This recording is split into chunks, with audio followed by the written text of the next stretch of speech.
എല്ലാവർക്കും നമസ്കാരം. പുതിയ വീഡിയോയിലേക്ക് സ്വാഗതം. പശ്ചിമ ബംഗാളിൻ്റെ ക്യാപിറ്റലായ കൊൽക്കത്തയിൽ ഇന്ന് രാവിലെ ഉണ്ടായ ഒരു തീപിടുത്തത്തിൽ ഏകദേശം 9ഓളം മുസ്ലിം ചെറുപ്പക്കാർ കൊല്ലപ്പെട്ടു എന്നുള്ള വാർത്ത ദേശീയ മാധ്യമങ്ങളൊക്കെ ഇപ്പോൾ റിപ്പോർട്ട് ചെയ്തുകൊണ്ടിരിക്കുകയാണ്.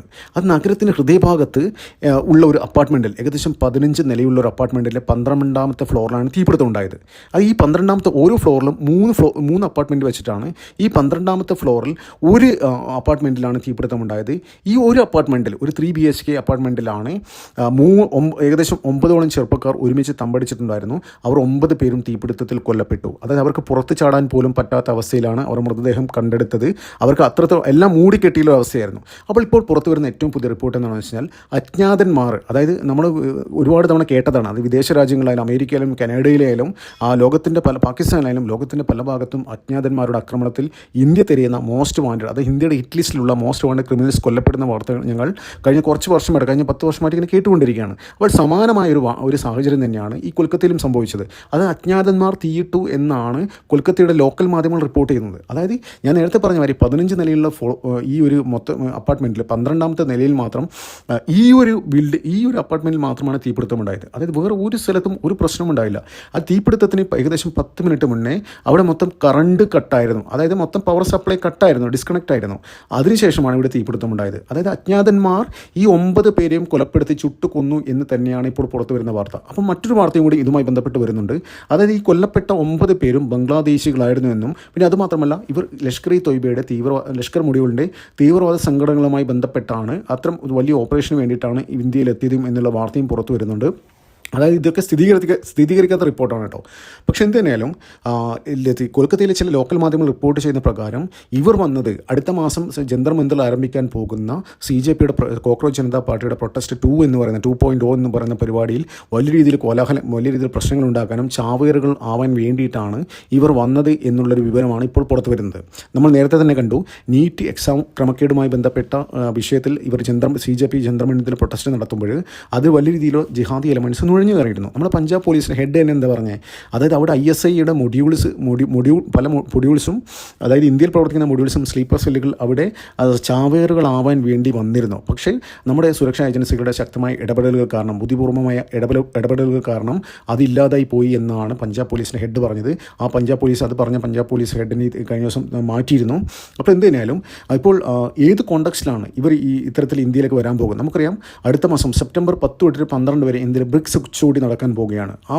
ബ്രിക്സ് ഉച്ചകോടിയിലേക്ക് വരാൻ പോകുന്നത് റഷ്യൻ പ്രസിഡന്റായ വ്ളാഡിമിർ പുടിൻ, ചൈനീസ് പ്രസിഡന്റായ ഷീ ജിൻപിങ്, അങ്ങനെ ഒരുപാട് രാജ്യങ്ങൾ, ഏകദേശം 9ഓളം രാജ്യങ്ങളിലെ സൗദിയുടെ മുഹമ്മദ് ബിൻ സൽമാൻ, അങ്ങനെയുള്ള പല ആൾക്കാരും ഇന്ത്യയിലേക്ക് വരാൻ പോവുകയാണ്. അപ്പോൾ ഇന്ത്യയിലേക്ക് വരുമ്പോൾ ലോകത്തിൻ്റെ മൊത്തം അറ്റൻഷൻ ഇന്ത്യയിലേക്ക് കിട്ടാൻ പോവുകയാണ്. ആ ഒരു അറ്റൻഷൻ കിട്ടുന്ന സമയത്താണ് നമ്മുടെ രാജ്യത്തിനെ താറടിച്ച് കാണിക്കാൻ വേണ്ടി CJP വലിയ രീതിയിൽ പ്രൊട്ടസ്റ്റ് നടത്താൻ പോകുന്നത്. അവർ വിഷയം എന്താണെന്ന് അവർ ഒഫീഷ്യലി പറഞ്ഞിട്ടില്ല. പക്ഷേ വിഷയം ഇത് തന്നെയാണ്. അന്താരാഷ്ട്ര ഇത്തരം വലിയൊരു വലിയ രീതിയിൽ ഒരു സംഭവം ഇന്ത്യയിൽ അരങ്ങേറുമ്പോൾ ഇൻ്റർനാഷണൽ ലെവലിൽ ഗ്ലോബലി ഇന്ത്യയെ അപമാനിക്കാൻ വേണ്ടി തന്നെയാണ് ഈ CJP ഇപ്പോൾ ഒരുമ്പിട്ട് ഉറങ്ങിയിരിക്കുന്നത്. അപ്പോൾ അത്തരത്തിൽ വലിയ രീതിയിലുള്ള പ്രശ്നങ്ങൾ, സംഭവം, വലിയ ഹൈ പ്രൊഫൈൽ ഒരു മീറ്റിംഗ്, ഒരു സംഭവം, ഒരു പ്രോഗ്രാം ഇന്ത്യയിൽ അരങ്ങേറുമ്പോൾ ഇന്ത്യയിൽ വലിയ രീതിയിലുള്ള കലാപം ഉണ്ടായിക്കഴിഞ്ഞ് കഴിഞ്ഞാൽ അതിന് ഗ്ലോബൽ അറ്റൻഷൻ കിട്ടും. ആ അറ്റൻഷൻ ഫുൾ അങ്ങോട്ട് പോകും. നമുക്കറിയാം, മുമ്പ് റഷ്യൻ പ്രസിഡന്റായ വ്ളാഡിമിർ പുടിൻ ഇന്ത്യയിൽ വരുമ്പോഴും, അങ്ങനെ ബ്രിക്സ് ഉച്ചകോടിയുടെ പല കാര്യങ്ങളും ഡീലിംഗ് നടക്കുമ്പോഴും ഇന്ത്യയിൽ പല പ്രശ്നങ്ങൾ അരങ്ങേറുന്നു. നമുക്ക് ഡൊണാൾഡ് ട്രംപ് വരുമ്പോൾ ഇന്ത്യയിൽ ഡൽഹി കലാപം ഉണ്ടായി. റഷ്യൻ പ്രസിഡന്റ് വരുമ്പോൾ ഇന്ത്യയിൽ ഇൻഡിഗോയുടെ ഇഷ്യൂ ഉണ്ടായി. ഇൻഡിഗോ ഏകദേശം 1500ഓളം സർവീസ് ഓൾ ഇന്ത്യ ലെവലിൽ ഇന്ത്യ സർവീസ് ക്യാൻസൽ ചെയ്തിരുന്നു. അപ്പോൾ ഇതൊക്കെ ഇന്ത്യയെ താറടിക്കാൻ വേണ്ടിയിട്ട്, അതായത് ഒരു ഗ്ലോബൽ അറ്റൻഷൻ നമ്മുടെ രാജ്യത്തിന് കിട്ടുന്ന ഒരു പ്ലാറ്റ്ഫോം ഇന്ത്യയിൽ നിന്നല്ല ഇവിടെ നടക്കുമ്പോഴും അതിൻ്റെ ഫുൾ ഇന്ത്യയിലുള്ള മൊത്തം അറ്റൻഷൻ നമ്മുടെ ഇതിലേക്ക് കിട്ടരുത്. അത് മനഃപൂർവ്വം ഇൻറ്റൻഷനലി ചെയ്യുന്നതാണ്. അതായത് മീഡിയയും കൂടി ഒരു നറേറ്റീവ് കൊണ്ടുവരികയാണ്. അപ്പോൾ നറേറ്റീവ് കൊണ്ടുവരാൻ വേണ്ടിയിട്ട് ഇത്തരത്തിൽ വലിയ രീതിയിലുള്ള കലാപങ്ങൾ ബിഹൈൻഡ് ദ സ്ക്രീനിൽ അരങ്ങേറിക്കൊണ്ടിരിക്കുകയാണ്. അപ്പോൾ അതിൻ്റെ ഭാഗമായി തന്നെയാണ് ചികിത്സ എന്ന വ്യാജേന 9ഓളം ലഷ്കർ-ഇ-തൊയ്ബയുടെ ഭീകരവാദികൾ, ജയ്ഷയുടെയും ലഷ്കർ-ഇ-തൊയ്ബയുടെ ഭീകരവാദികളും ബംഗ്ലാദേശിലെത്തുന്നതും, അപ്പോൾ ഇൻ്റലിജൻസ് ഏജൻസികളെ ഇവരെ കയ്യോടെ, അതായത് ഇവരെന്താണ്, ഇവർ ഇൻറ്റൻഷൻ എന്താണെന്ന് കറക്റ്റ് മനസ്സിലാക്കിയിട്ട് അവരെ ഇൻ്റർസെപ്റ്റ് ചെയ്യുകയും, അങ്ങനെയാണ് ഇവരിവിടെ കൊൽക്കത്തയിലുണ്ട് എന്നുള്ള വിവരം ഇൻ്റലിജൻസ് ഏജൻസിക്ക് ലഭിക്കുന്നു. അജ്ഞാതന്മാർ അവിടെ ചെല്ലുന്നു, ഇവരുടെ റൂമിന് മാത്രം തീയിടുന്നു. അതായത് നിങ്ങൾ ശ്രദ്ധിച്ച് കാണും, ആ വീഡിയോ എനിക്കിപ്പം ഇവിടെ പോസ്റ്റ് ചെയ്യാൻ പറ്റാത്തതുകൊണ്ടാണ്. ഒരു റൂമിലുണ്ടല്ലോ, റൂമിൽ അവർക്ക് ഒരു വിൻഡോ പോലും തകർത്തിട്ട് പുറത്ത് ചാടാൻ പറ്റാത്ത അവസ്ഥയിലായിരുന്നു. ആ റൂം മൊത്തം കത്തി നശിച്ചിട്ടുണ്ടായിരുന്നു. അതായത് കൈകൾ ബന്ധിച്ച നിലയിലായിരുന്നു ഇവരുടെ മൃതദേഹം അതിനകത്ത് ഉള്ളത് എന്നുള്ളൊരു വാർത്ത ഇപ്പോൾ പുറത്തു വരുന്നുണ്ട്. എന്ത് തന്നെയാലും ഇത് ആര് ചെയ്തു കഴിഞ്ഞാലും, അതായത് ഞാൻ നേരത്തെ പറഞ്ഞ പോലെ 15 നിലയുള്ള അപ്പാർട്ട്മെൻറ്റിൽ 12ാമത്തെ ഫ്ലോറിൽ ഈ ഒരു അപ്പാർട്ട്മെൻറ്റിൽ മാത്രമാണ് ഇത് സംഭവിച്ചിരിക്കുന്നത്. വേറെ സമീപ പ്രദേശത്തുള്ള ഒരു അപ്പാർട്ട്മെൻറ്റിനോ ഒരാൾക്കോ ഒരു പ്രശ്നമില്ല. അതായത് ആ അപ്പാർട്ട്മെൻറ്റിനെ സംബന്ധിച്ചിടത്തോളം വേറെ ഒരാൾക്ക് ഒരു ഡാമേജ് മാത്രമല്ല, ഈ റൂമിലുള്ള ആൾക്കാർ മാത്രമാണ് കത്തി നശിച്ചത്. നമ്മൾ സമാനമായ ഒരു ഓപ്പറേഷൻ നമ്മൾ മുമ്പ് കണ്ടതാണ്. അതായത് പെഹൽഗാം ഭീകരാക്രമണത്തിന് മറുപടിയായിട്ട് ഇന്ത്യ നടത്തിയ ഓപ്പറേഷൻ സിന്ദൂറിൽ ഇന്ത്യ എന്താ ചെയ്തത്? ലഷ്കറിൻ്റെയും ജയ്ഷയുടെയൊക്കെ ഹെഡ് ക്വാർട്ടേഴ്സിൽ കയറി ബോംബിട്ടു. അപ്പോൾ ബോംബിട്ട് നമ്മൾ പ്രിസിഷൻ അറ്റാക്കാണ് ക്യാരി ഔട്ട് ചെയ്തത്. ആ പ്രിസിഷൻ അറ്റാക്കിൽ എന്താ സംഭവിച്ചത്? നമ്മൾ ഒരുപാട് പിക്ചറുകളും വീഡിയോകളും കണ്ടാണ്. ലഷ്കറിൻ്റെയും ജയ്ഷയുടെയും ഹെഡ് ക്വാർട്ടേഴ്സ് മാത്രമാണ് തകർത്തത്. ഒരു സിവിലിയനും അവിടെ ചുറ്റും താമസിക്കുന്നവർ, ഹെഡ് ക്വാർട്ടേഴ്സിന് ചുറ്റും താമസിക്കുന്ന ഒരാൾക്ക് പോലും ഒരു ഡാമേജും ഉണ്ടായില്ല. അപ്പോൾ സമാനമായ ഒരു സംഭവം തന്നെയാണ് കൊൽക്കത്തയിലും ഉണ്ടായത്. അതായത് 15 നിലയുള്ള ആ ഫ്ലോറിൽ 9ാമത്തെ നിലയിൽ 15 നിലയുള്ള അപ്പാർട്ട്മെൻറ്റിൽ 9ാമത്തെ ഫ്ലോറിൽ ആ ഒരു റൂമിൽ മാത്രമാണ് ഈ സംഭവിച്ചത്. വേറെ ഒരു ഡാമേജും അവിടെ ഇല്ല. അപ്പോൾ ഇതിനൊക്കെ ഒരു സ്ട്രക്ചേർഡ് ഓപ്പറേഷൻ ഉണ്ട് എന്നുള്ള കാര്യത്തിൽ ഒരു സംശയമില്ല.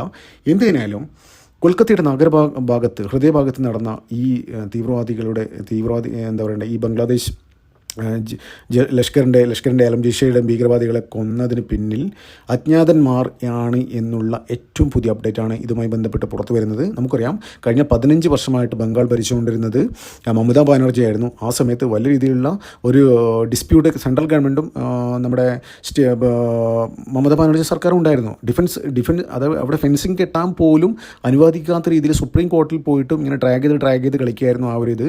അപ്പോൾ സുവേന്ദു അധികാരത്തിൽ വന്നതിന് ശേഷം വെറും ആദ്യം ഒപ്പിട്ട ഇതായിരുന്നു നമ്മുടെ സൈന്യത്തിന്, BSFന് ഏകദേശം 500ഓളം 300 ചില്ലാനം തൊട്ട് 500 ഏക്കർ പോലും സൈന്യത്തിന് കൈമാറുന്നു. അതായത് ഫെൻസിങ് ചെയ്യാൻ വേണ്ടി ബംഗ്ലാദേശിൽ നിന്നുള്ള ആൾക്കാർക്ക് കടന്ന് വരാൻ പറ്റാത്ത രീതിയിൽ.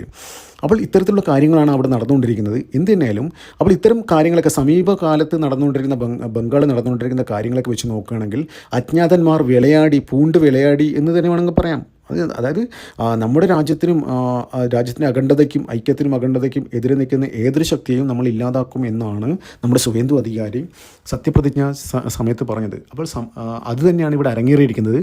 ഈ കൊൽക്കത്തയുടെ നഗരഭാഗത്തിൽ നടന്ന ഈ കൊല്ലപ്പെട്ട 9 പേരും ലഷ്കർ ജയ്ഷെ മുഹമ്മദ് ഭീകരന്മാരാണെന്നും അവർ ജന്തർ മന്ദിർ CJP നടത്താൻ പോകുന്ന പ്രൊട്ടസ്റ്റിൽ വലിയ ചാവേറുകളായി പൊട്ടിത്തെറിച്ച് ഇന്ത്യയിൽ വലിയ കലാപം ഉണ്ടാക്കാൻ വന്നവരാണ് എന്നും അതിനിടയിലാണ് ഇത് കൊല്ലപ്പെട്ടതെന്നുള്ള ഏറ്റവും പുതിയ അപ്ഡേറ്റാണ് ഇപ്പോൾ പുറത്തു വന്നുകൊണ്ടിരിക്കുന്നത്. നന്ദി, നമസ്കാരം. മറ്റു വീഡിയോ കാണാം.